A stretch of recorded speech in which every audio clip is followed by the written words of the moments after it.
One of the biggest criticisms of schools today is that they focus on a narrow curriculum, one that doesn't teach life skills and instead sets up students for only academic success. In today's world, life skills get you much further than any simple textbook knowledge. But a lot of people forget that with an uninterested teacher, even the most important life skills won't stick with the student. I want you to imagine a world where education isn't just about the transfer of knowledge from teacher to student, but rather a web of connections that stretches far beyond those classroom walls. This is a true meaning of mentorship, fostering connections beyond education, whatever the subject may be, is what can make a real difference in this world. So what exactly does it mean to foster connections beyond education?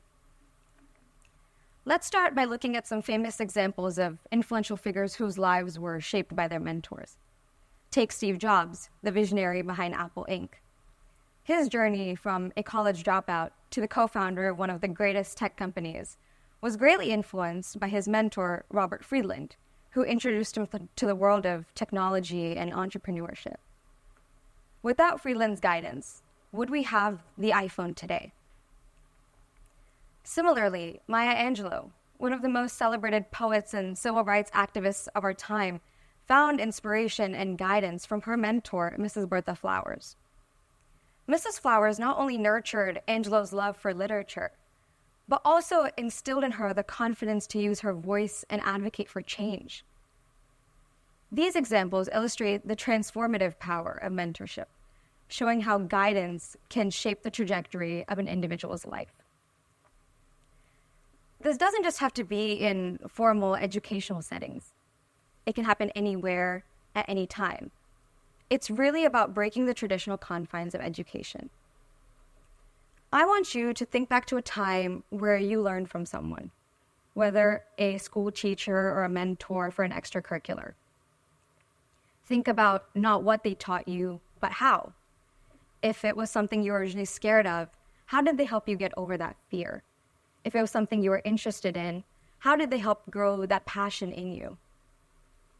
This shows that mentorship and guidance can help shape our beliefs, aspirations, and most importantly, our sense of self. For me, the power of mentorship in my life became evident only in high school, even though it started shaping my character from middle school itself. Like many at that age, I was terrified of public speaking. My writing skills aside, a stage with even just 10 people in front of it would be enough for me to back down or stare at my flashcards the entire time. But in middle school, we had countless assemblies and group projects, so I knew that public speaking, already so important in my middle school life, would only be more necessary as I made it to high school. Wanting to feel better about this, I joined an online public speaking program, and then another one. It's safe to say that the first one didn't work out, and evidently nor did the second. Big groups of people with some having years more experience than me only made me more afraid. So on the verge of giving up, I decided to try my one last approach, but this time in one-on-one coaching. That's when I met my mentor, who this time wasn't an adult and instead just a high school student who wanted to share the love that she had for public speaking. The first time that I met her, I remember that she didn't give a 1-minute introduction and jump right into the content. She instead talked about herself, talked about her experiences with public speaking and her life when she was a middle schooler, very similar to the situation that I was in. She asked me countless questions every time we met, and instead of it seeming like a courtesy, she made it into a conversation. Here I was, by just the third session, sitting in front of my laptop for 5 minutes before class because I was excited at what new things I could learn that day. Slowly, we started going into the basics of speech writing and the complexities of presentation. But even then, it didn't feel like she was just there for the few months she'd be teaching me. She made me excited about what I could do in the future with public speaking, about future competitions. And even once I was confident enough, we kept in touch and eventually became good friends. Fast forward a few years to high school. By this point, I'd really developed a love for speech and debate and participated in various competitions. After a little bit, I didn't just want to continue on this journey, but also set someone else up on that path. My goal was to teach other students, show them why public speaking was important and how it could be beneficial for them. So with this motivation, I started my very own public speaking program to students that I knew in real life. It was a small program, it was brand new, but I knew that I had to start somewhere. In the first season, I was now teaching 15 students instead of the one-on-one sessions that I'd learned from. But it was a priority of mine to make sure that each class of mine was interactive and each student felt supported. As the second season of my program rolled around, I started seeing students attending online from different states. And in my now fourth season of teaching, I keep in touch with a lot of my very first students, so I know the exact impact that my mentorship had on them. I vividly remember this one student who was extremely shy. He never had his video on in Zoom, always read directly from his paper during his speech, and I wanted to see how I could help him become a little more confident. So I prompted him to join for some one-on-one sessions. While he must have been expecting an extremely boring meeting, we just played charades for 30 minutes. And he kept wanting to come back for more and more classes. So I came up with more fun games moderately related to public speaking. And I slowly started teaching him how to present, how to write a speech, where to emphasize certain words and where not to.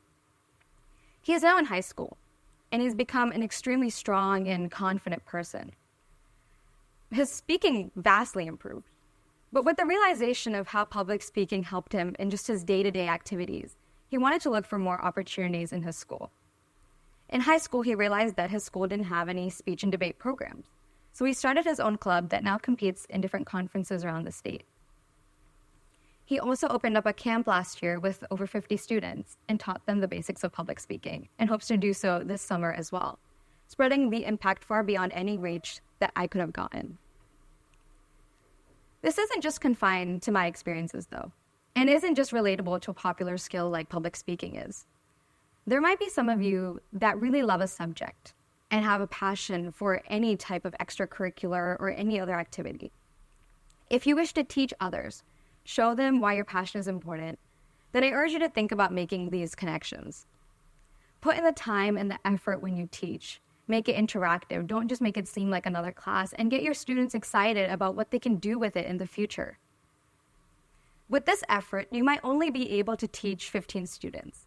But if you're able to motivate each of those 15 to teach another 15 in the future, then you've really made an impact on more than 200 students.